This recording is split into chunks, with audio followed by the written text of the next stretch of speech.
Stand for the Pledge of Allegiance. This meeting is in order.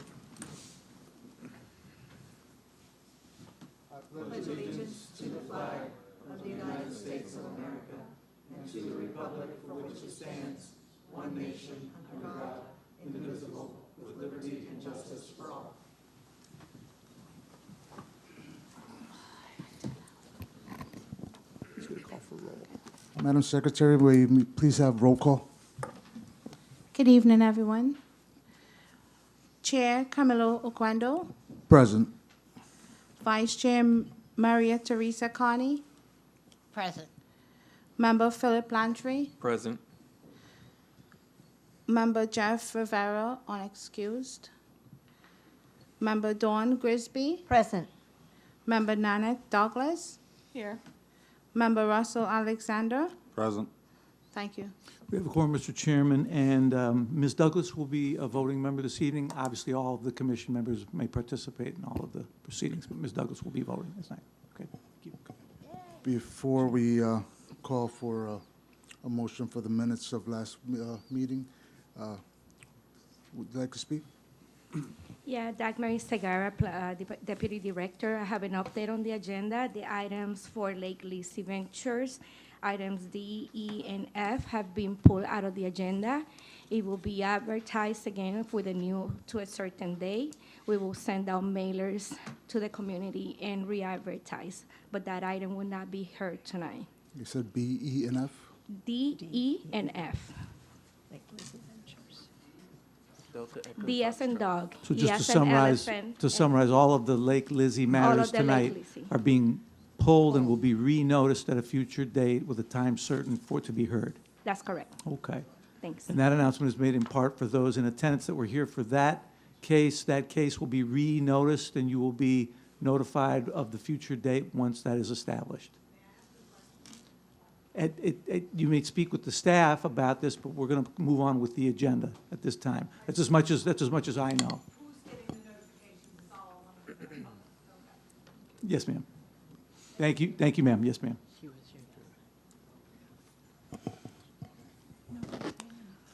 Mr. Chairman, we are at the approval for the minutes of January 16th.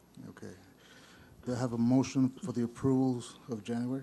I'll make a motion to approve. Second. I have a first and a second. All in favor? Aye. Anybody opposed? Motion passes. Minutes approved, 5-0. Thank you, sir. Okay. First order of business is ordinance number 2024-16, DRC case ANX 23-00008.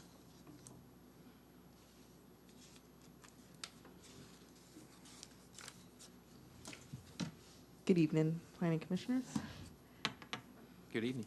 Good evening. I will be presenting the cases for the annexation, the comprehensive plan amendment, and the zoning map amendment for a property known as Alpha Neptune and Sunnyside, which is approximately 1.6 acres, and it's located north of Sunnyside Avenue, south of Neptune Road, and west of Breezewood Street. And the applicant's request is for approval of ordinance numbers 2024-16 for the annexation, 2024-17 for the comprehensive plan amendment, and 2024-18 for the zoning map amendment. And staff also recommends approval. And the aerial depicts the location of the property.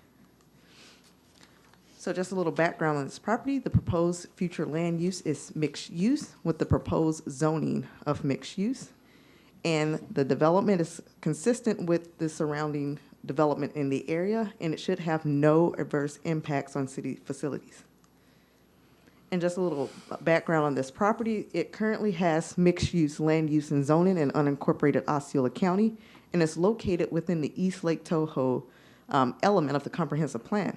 And it's also located within the boundary of the joint planning boundary, and it's contiguous to the city limits. And the annexation request meets the requirements of Florida Statute 171.044. And per the policy of the comprehensive plan, this request is consistent with the East Lake Toho policies, which mixed use provides a mix of housing types. And this development is proposing neighborhood type 2, which is a predominance of more attached product types than single family. And as you can see on this slide, this depicts the current future land use on the map as it shows. Currently, that's the county's mixed-use future land use that's shown on the future land use map, and the zoning map that shows the mixed-use zoning that's in the county. And that pink that you see to the east of this property, that's Tahokwa, that's currently in the city limits. And also, that's being considered at the city council meeting next month. The applicant has a concurrent mixed-use concept plan that's under review that shows the proposed development, which is proposing 18 multifamily units.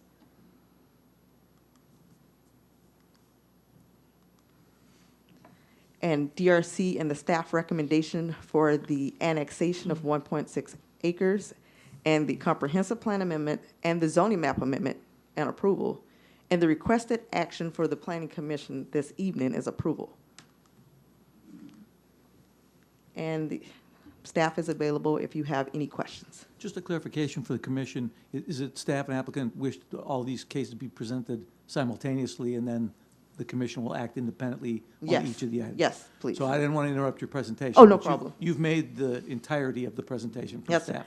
So, Mr. Chairman, you probably want to call and announce and call the cases on items B and C of the agenda. You called, I believe, just item A. Okay.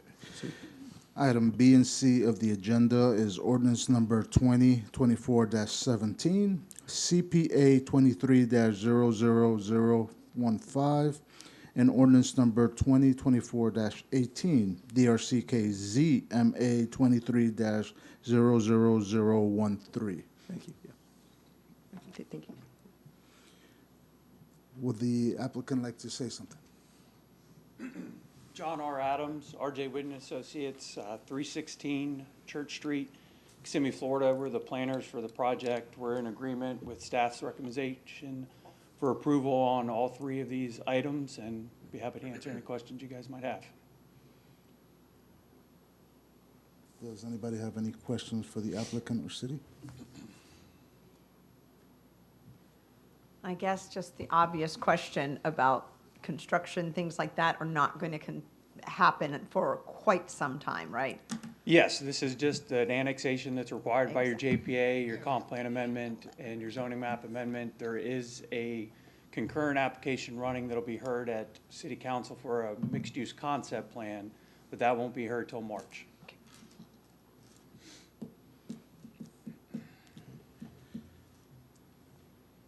If there's no other questions?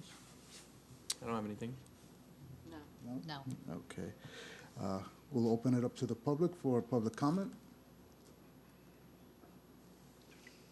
No public comments. We'll close it to the public. Any questions amongst yourselves? If we have no questions, may I have a motion?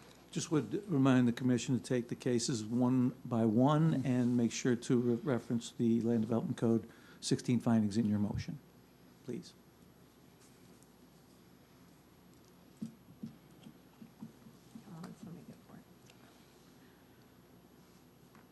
I would like to make a motion to recommend approval of ordinance number 2024-16, based on the 16 findings within the Land Development Code. My second? I have a first and second. All in favor? Aye. Aye. Anybody opposed? All passes. Okay. Do I have a motion for ordinance number 2024-17? I'd like to make a motion to recommend approval of ordinance number 2024-17 and to transmit to Florida Department of Economic Opportunity for an interagency review based on the 16 findings within the Land Development Code. I have a first. Do I have a second? Second.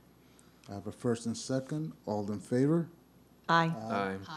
Anybody opposed? Okay.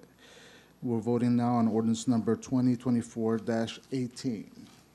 I'd like to make a motion to recommend approval of ordinance number 2024-18 based on the 16 findings within the Land Development Code. I have a first. Do I have a second? I second. I have a first and second. All in favor? Aye. Aye. Anybody opposed? All passes. Okay. We will now be visiting ordinance number 2024-22, DRC case CDA 24-00001.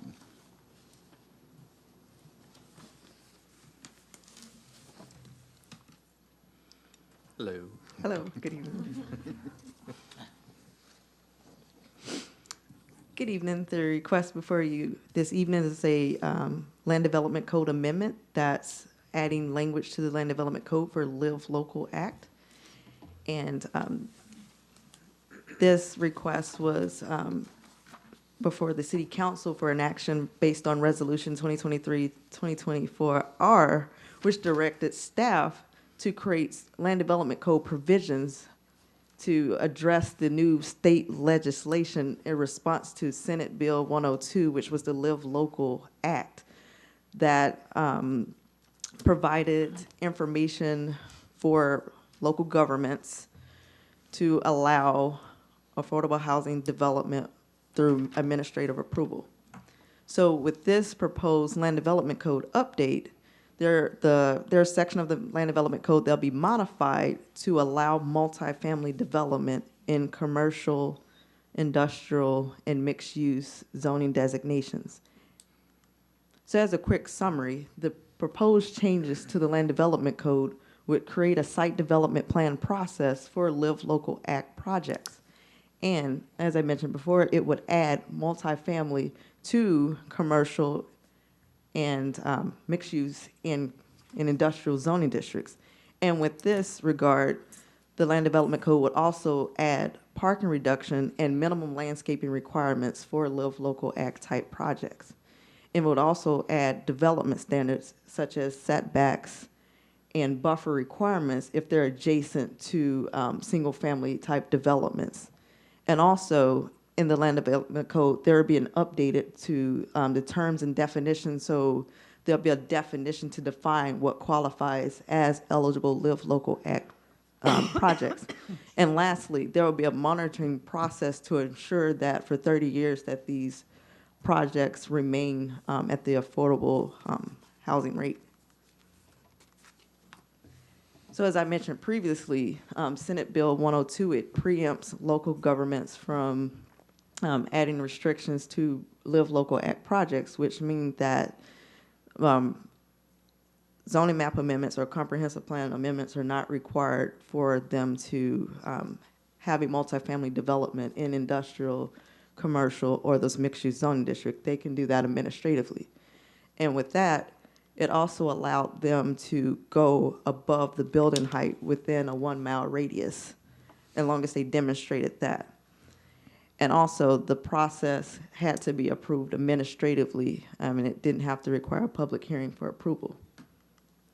So in the new organization of the Land Development Code, the new section on the site development plan, it would create a review process for applicants or agents who submitted applications for these type of projects.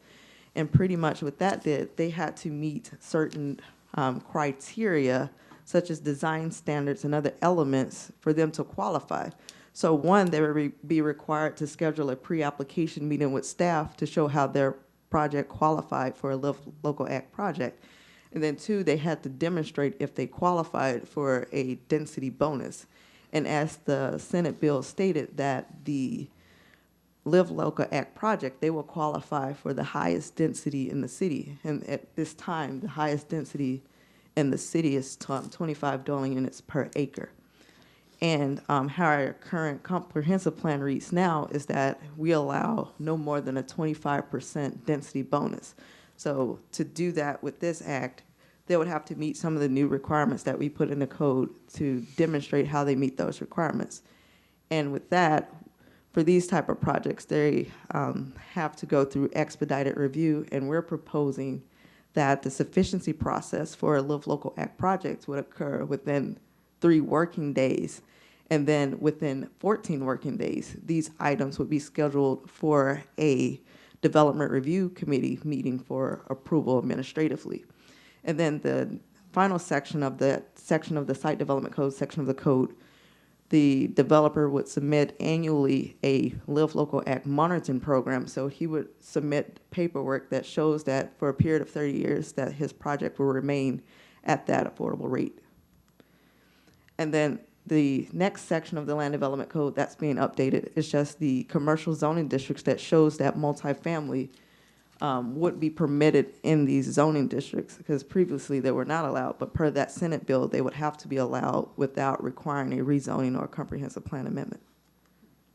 And then next, in Chapter 4, the next section of the Land Development Code that's being updated will allow parking reduction for these developments if they demonstrated through a parking study and that the proposed development was in a major transit stop, that they could qualify for a parking reduction. And the next update to the Land Development Code is to update the project boundary area for Live Local Act projects. If they were adjacent to single family, it would require them to have a high buffer. So we're adding an additional table section in the code to show those buffer requirements for Live Local Act projects. And also in Article 15, there will be a supplemental section that speaks to the development standards such as your setbacks for Live Local Act projects. And lastly, as I mentioned in Chapter 8, that would add a definition section so that you would understand the definition for Live Local Act projects. And after review, staff recommends approval of ordinance number 2024-22 for this Land Development Code amendment. And also, staff recommends that the requested action for this ordinance is approval. And staff is available for any questions. Do we have any questions for staff? I got some questions. It's a state law, Yes, it was passed last year, Senate Bill 102. and all the provisions that are included in this come directly from the state law, or was there anything Yes. added?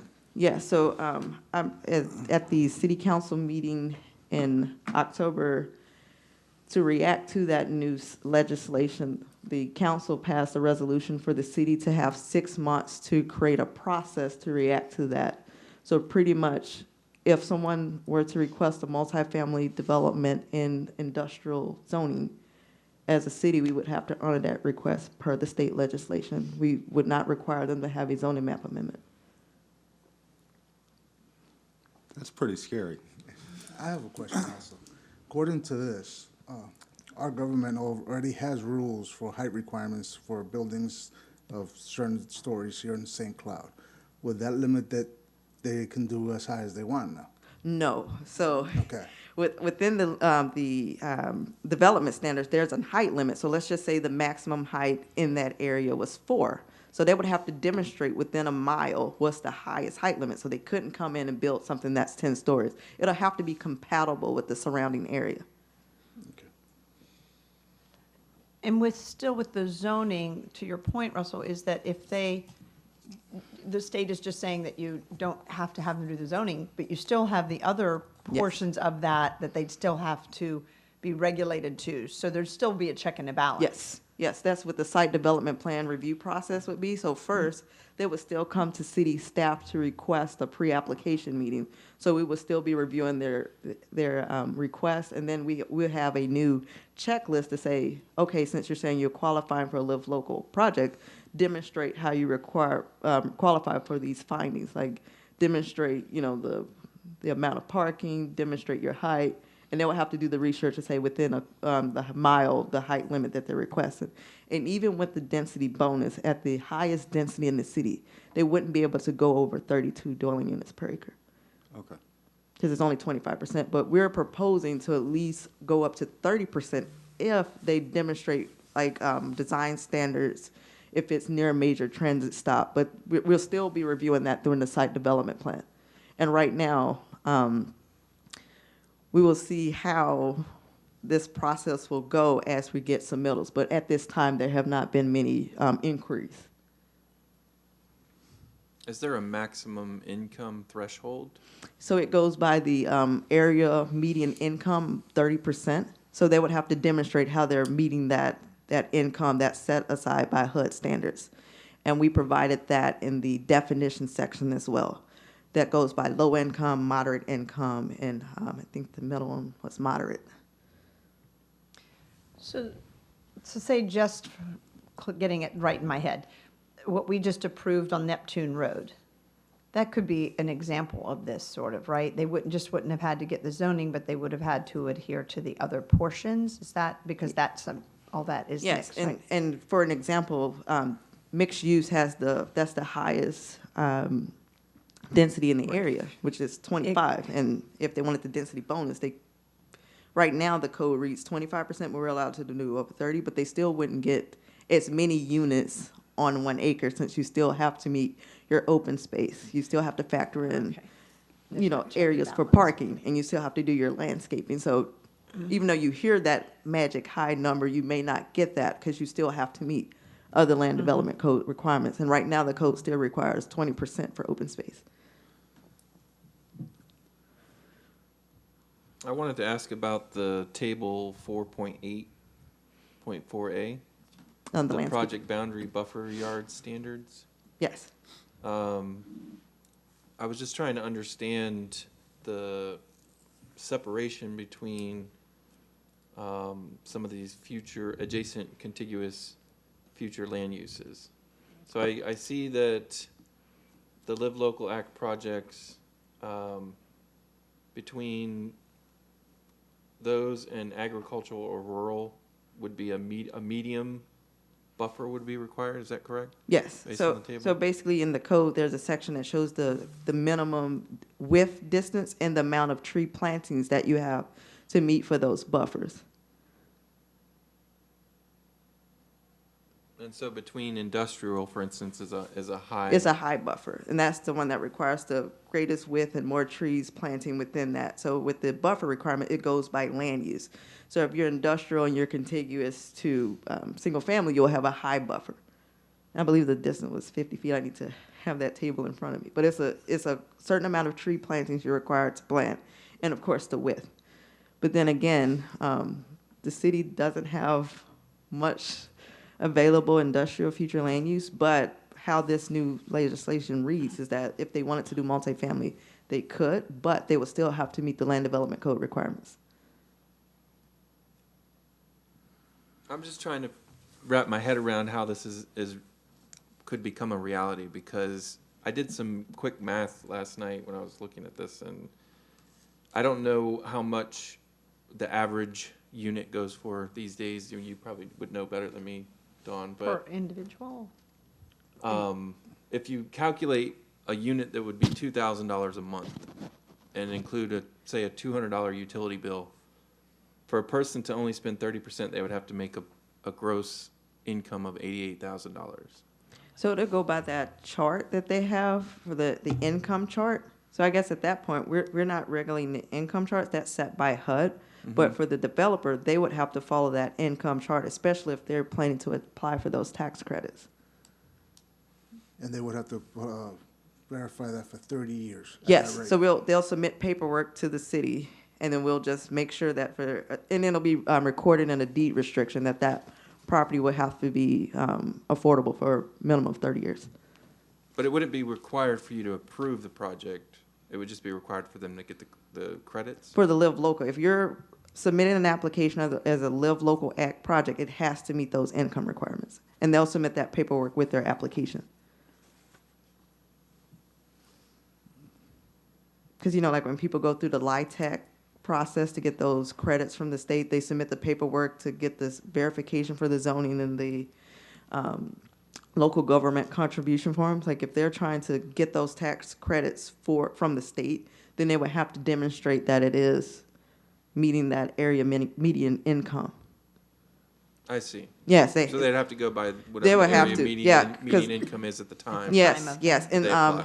I'm not sure if we have it online, but I know at the county they set it from very low income, and then they set it and so forth. But I know that they have to have a certain percentage of those units be set aside for the very low income, and this process is just a way for us to review those projects as they come in. But there's still paperwork for them to submit through the state if they want to receive that credit through the state. Is there any restriction on locations within the city that they would be able to apply for this type of?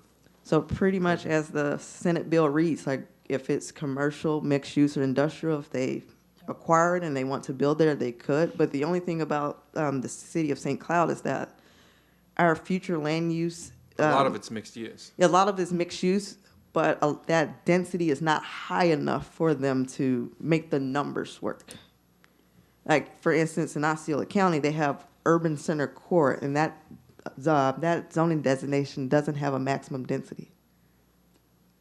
So that would be the best, So it's the so easiest for them to meet the criteria. so like here they would have, if somebody was interested in a 2-acre parcel and the maximum is 25, it's like, oh, I may get, I don't know, maybe 70 units there, and I guess for them to make financial sense, they would have to meet a certain unit count, because I think some of them say the magic number is 200, so they would be invested in the property if they can meet a minimum unit count on their end.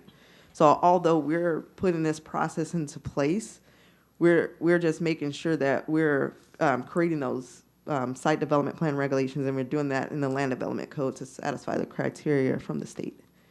But as far as if they would submit here, that's we'll see in the future. But the main thing is the density. Yeah, I want to talk a little bit more about the parking. The parking. Too, because how would you, I know that it says that you would consider reducing the restriction on the number of parking units, but like what would dictate how many parking units they had to have? If I mean, would it just be like an agreement that you would have, or how would that be determined? So similar to the current standards for parking reduction, they would have to submit a traffic study. So let's just say you're required, like I think right now for multifamily, it's 2.5 parking spaces per unit, and then it's an additional half space per 10 units. So let's just say you're required to have, 300 units, and then you're demonstrating that you're near a major transit stop. You would show a traffic study to demonstrate how you would need to meet that requirement. So my only concern with that is, we've seen the traffic studies don't seem to accurately inform about the actual traffic. And my biggest concern with reducing parking is getting emergency services in and out of a project that was considered to meet the Live Local Act. Okay. And now I have my notes in front of me. So it says that the parking study, it must be obtained for a minimum of 3 different similar-like projects in the area, and it has to be from that IT manual for transportation engineers. And then in this reduction, we're proposing for those multifamily components to have 1.5 parking spaces per unit, and then additional for every 10 units to have a guest parking space. So I guess at this time, once those requests come in, we'll review their parking requests to see if we're able to grant that request. Because right now, you'll still have to have adequate parking to at least meet your minimum parking requirements. Okay. And then, of course, with the fire access, you will still have to have your drive aisle widths to accommodate those emergency vehicles. You'll still have to meet the section, I think it's Article 6 of the code, that speaks about the width for your emergency vehicles and things like that. And you'll still have to. Yeah, and I understand that, but if you drive through any subdivision in town and look at how many people park in the street that they're not supposed to and next to each other, and I mean, I'm just speaking the obvious here. Yes. What we're doing tonight, though, is We're creating it's the a process. state bill. I mean, it's a bill. We have to do this. We're just kind of more or less in instituting the fact that the zoning is Yes. really the only thing Okay. we don't have to. Yes, and as I mentioned before, the key goal for these type of projects is for them to be near a major transit stop. And with that, that means that if the people that live in these communities rely on public transportation, they wouldn't have a vehicle, and that should mean that they would have less cars. So the key to get that reduction of parking is to make sure that the development is near a major transit stop. And most of that is along 192, where the Lynx bus stops run. Yeah, getting Could they transportation make- to a public subdivision, I don't think is as possible as being on a major thoroughway, not in St. Cloud. Yes, and I'm assuming like most of these development would be closer to 192. And some of the requests that we have received, that's in the area that they've been, but we haven't received many requests. I would only say maybe only 2. Could they make a parking for the public buses inside the development? Oh, no, it would be the bus along, like the bus stops they have along 192, but not within the development. I would make it inside the development because of the kids and everything. You got little ones. School buses. Oh, you're talking about a school bus? Yeah, that would be reviewed during the site development plan Yeah, well, in the school district. Would these developments be required to follow the architectural standards? Yes. And that's in our Article 3.26.2 for residential architectural standards.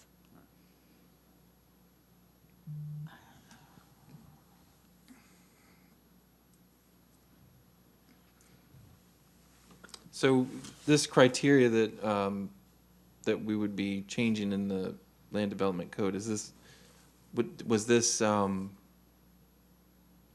received by the state, or, I mean, who came up with the exact numbers and Okay. the tables and such? So with staff, we were working with a consultant to think of the best way to create more efficient products that are, number one, they meet the requirements to satisfy that Senate bill, and then 2, to make sure that with these type of developments that they would provide more recreation areas, provide open space, that they will meet those additional points to get that density bonus. So with the application process, we're proposing having a checklist for developers to see, like, if you're proposing to do this many units and you want to get that additional density bonus, we're proposing that they meet these design criteria. And for one, we're hoping that they will provide additional landscaping. And then 2, if they can provide additional recreation areas. And then as a plus, if it's near that transit stop, since if they want the parking reduction, that's one of the requirements that we're hoping that they would have. They would be near those transit stops. Is one of the requirements going to be a certain distance from these transit stops? Yeah, we're proposing to be at least 1/2 mile, 1/2 mile. Within a half mile. Yes. walking distance.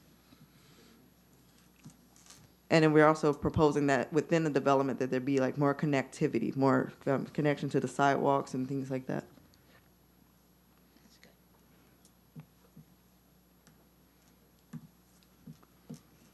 Yeah, like you're requiring like a bus turn-in lane instead of just right off the road, basically. I guess right now, I'm not sure yet until Public Works reviews the site development plan.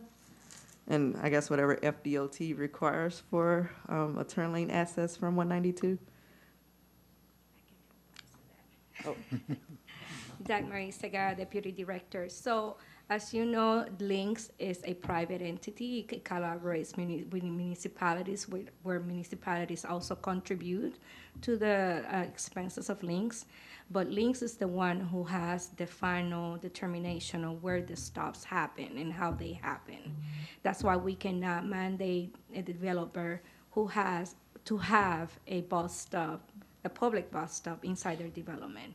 Link control that with FDOT, and they designate the areas. A lot of the criteria that are written in this process, they come straight from the bill. So these were already in the bill telling us that we need to comply with these criteria. What we did is try to adjust those criteria to what we already have as requirements. The parking reduction, there are some criteria that the bill already established, and then we just gonna give some incentives that if you want this, you gotta give us this. If you want that, you gotta give us this. So that's the part that we're trying to create a balance of obtaining a good product, but at the same time, and addressing the affordability of housing affordability in the city, and at the same time be in compliance with the state's mandates. So this is a process that is per the legislative. It's supposed to be a streamlined process, so it encourages developers to build this type of product, which we all know is very needed in Central Florida, that middle missing. As Francine stated, whether we're going to have a lot of that product here is yet to be seen, because our density, we're not planning to increase our density than what is currently at. We are adding more commercial and industrial areas, and we were concerned about losing some of those to multifamily. But as Francine stated, the land that is assignated for those type of zonings, they're not very big, and the big parcels are located on the mixed use, which will require them to, if you want to have the apartments, you have to have that mixed-use product. They have to provide that commercial component. So in regards to our city, the impact is not going to be as greater as we expect, because a lot of the land that we have yet to annex is mixed-use or medium or residential, medium low-density residential, and we're not changing those densities right now. The only change that you're going to see later this year with our future land use amendment update is that we are going to be adopted a new future land use designation that will be compatible with the county for those lands that are being annexed from the county. Other than that, the ramifications of this bill should not really impact the city. We don't see a big impact. Okay.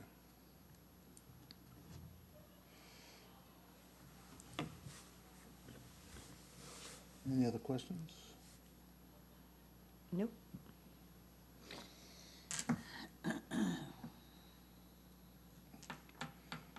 Call for public comment. If we have no other questions, we'll be opening for public comments. No public comments. Open up once again so you can speak amongst yourselves in case you want to say anything. Nope, seems pretty logical to me. Okay, if nobody has anything to say, may I have a motion? I'd like to make a motion to recommend approval of ordinance number 2024-22 based on the 16 findings within the Land Development Code. Do I have a second? I'll second. I have a first and second. All in favor? Aye. Aye. Anybody opposed? 5-0. 5-0. Madam Secretary, when will be our next meeting? Our next meeting will be held on March 19 at 6 p.m. Thank you very much. Madam Secretary, can we ask you, we have a meeting that's scheduled for awards or something. What date is that? Make sure.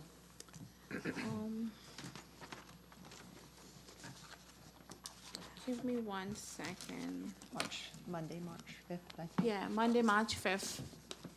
Monday, March 5th? Yeah. I What sent out. time?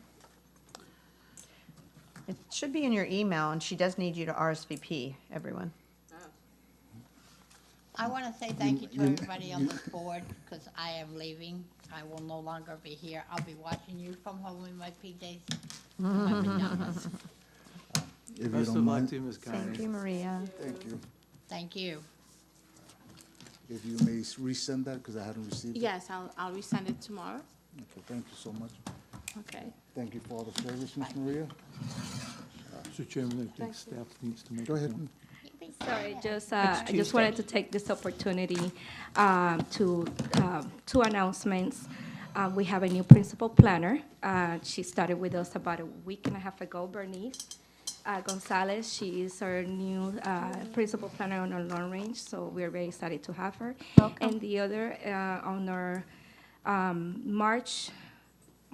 March-April Planning Commission, we're going to go over some workshop items. One of them is going to be the future land use update that is coming, and it's also the transportation master plan that we're working on it.